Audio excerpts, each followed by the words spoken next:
Assalamualaikum warahmatullahi wabarakatuh. Nama saya Farhan Arya Prahman. Pada video ini saya akan menunjukkan cara mengokulasi bibit dari tanaman karet. Oke, teman-teman, sekarang saya akan menunjukkan cara mengokulasi tanaman karet. Nah, di sini kita akan lihat ya, alat dan bahan yang akan dipakai. Nah, jadi alat yang akan kita pakai adalah yang pertama pisau okulasi. Saya akan tunjukin dulu kayak gini. Nah, pisau okulasi dan juga lakban okulasi atau disebut aja penutup okulasi lah ya. Jadi ini bentuknya kayak lakban gitu. Dan kemudian bahan yang akan dipakai adalah yang pertama pastinya bibit dari pohon karet, dan yang kedua adalah batang entres untuk mata okulasi dari tanaman karetnya.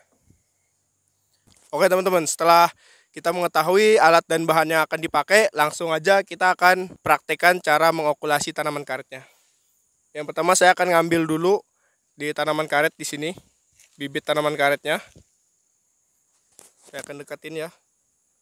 Nah, pertama kita akan bikin jendela untuk membuka dari kulit bibit karetnya untuk diokulasi nanti. Jadi kita akan menaruh kulit dari entres akan dipasang ke atau dimasukkan ke bibit yang akan dibudidayakan kayak gitu. Jadi teman-teman kalau mau bikin jendelanya itu ukurannya adalah 2 kali 5 cm, yaitu lebar dari samping atau dari kiri ke kanannya itu 2 cm, dan tingginya dari atas ke bawah itu adalah 5 cm ya. Nah, karena saya nggak bawa penggaris, tapi saya udah bikin mal kayak gini.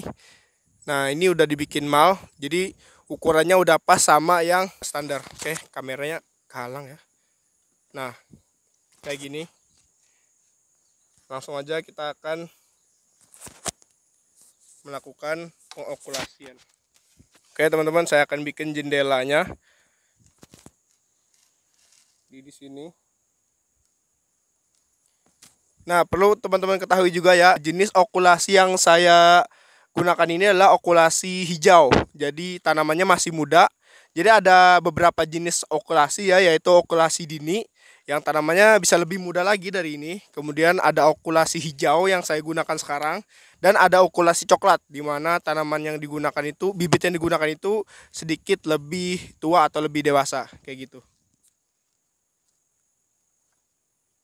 Oke, maaf ada sedikit kesalahannya. Jadi di sini harusnya nggak kepotong semua. Yang harusnya dipotong itu bagian atasnya doang, yang kayak di atas ini. Jadi ini kelupaan ya. Jadi ikut kepotong juga gara-gara ngemalnya tadi. Jadi kita akan ganti posisinya karena ini nanti yang di bagian bawah itu akan dipakai buat ngejepit si mata okulasi dari entresnya. Oke, jendela okulasinya udah kebuka. Jadi teman-teman bisa lihat di sini ya. Nah, kayak gini.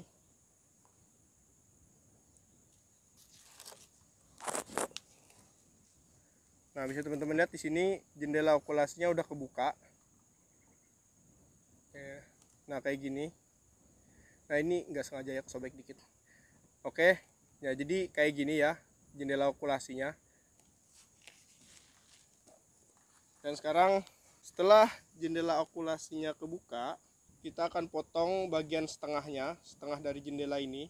Nah, sekitar 2,5 cm dari 5 cm. Jadi kita bagi dua untuk memberikan celah bagi si mata entres atau mata okulasi dari entresnya tadi, dan juga setengahnya nanti, setengah dari potongannya untuk ngejepit dari mata entresnya biar nggak kabur kemana-mana atau terlepas gitu dari si batang bibitnya kayak gitu.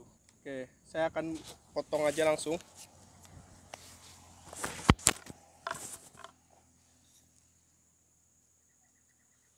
Pelan-pelan ya, supaya tidak merusak dari tanaman karetnya. Nah, kayak gini udah kepotong setengah.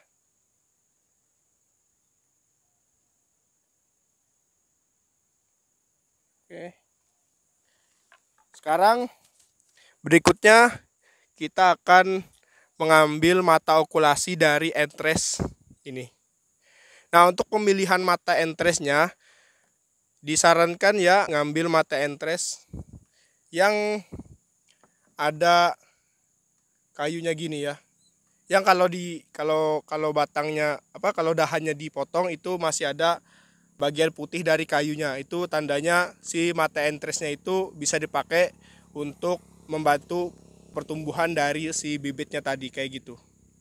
Kita harus menyesuaikan juga sama ukuran dari jendela okulasi yang udah dibikin. Jadi kita bakalan ambil bagian yang kecil aja, bagian sekitar sini.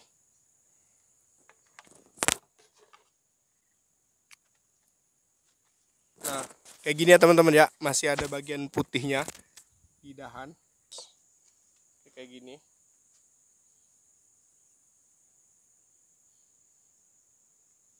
Nah, masih ada bagian putihnya. Oke, sekarang kita akan langsung aja ngambil bagian dari mata okulasinya. Ukurannya sama kayak tadi ya teman-teman. Ya bisa dikecilin dikit atau pas aja dengan ukuran jendela okulasinya. Biar nggak terlalu kebesaran ataupun terlalu kekecilan.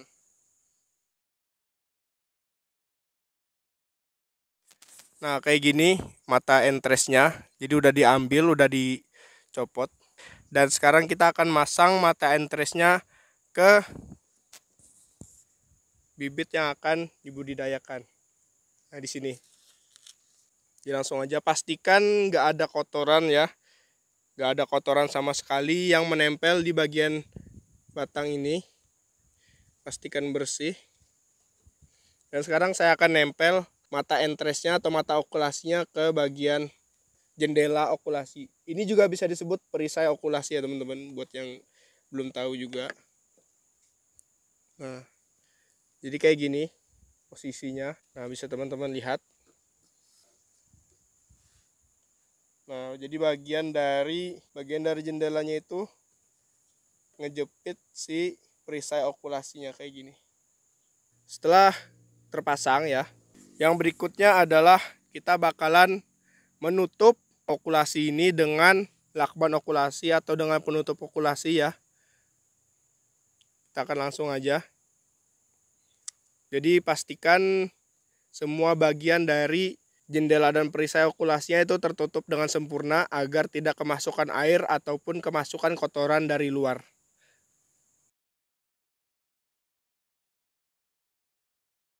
Oke, udah ditutup ya okulasinya.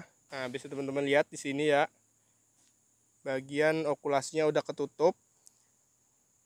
Jadi supaya aman agar tidak kemasukan air ataupun debu yang bisa menggagalkan atau merusak proses dari okulasi ini. Nah, jadi buat teman-teman yang belum tahu apa sih fungsi dari pengokulasian ini ya. Jadi okulasi ini untuk membantu dari proses pertumbuhan si tanaman karet yang dibudidayakan ini. Jadi entres yang digunakan ini itu adalah entres yang memang sudah dibudidayakan untuk keperluan dari tanaman karet itu sendiri ya. Jadi agar mempercepat pertumbuhan dari si tanaman karet. Jadi ada jenis tertentu yang memang dibikin untuk membantu dari pertumbuhan tanaman karet itu kayak gitu ya. Nah, setelah proses pengokulasian ini selesai, kita hanya perlu menunggu sekitar 24 sampai 30 hari agar okulasi ini dapat terjadi dengan sempurna. Itu adalah waktu pemeriksaannya ya teman-teman ya.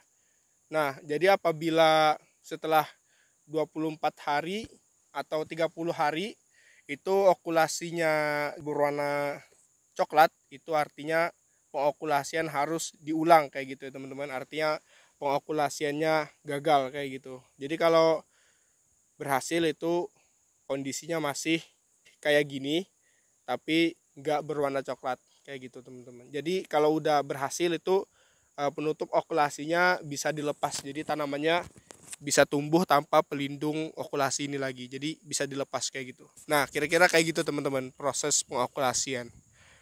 Oke, terima kasih buat yang udah nonton. Semoga bermanfaat video kali ini. Assalamualaikum warahmatullahi wabarakatuh.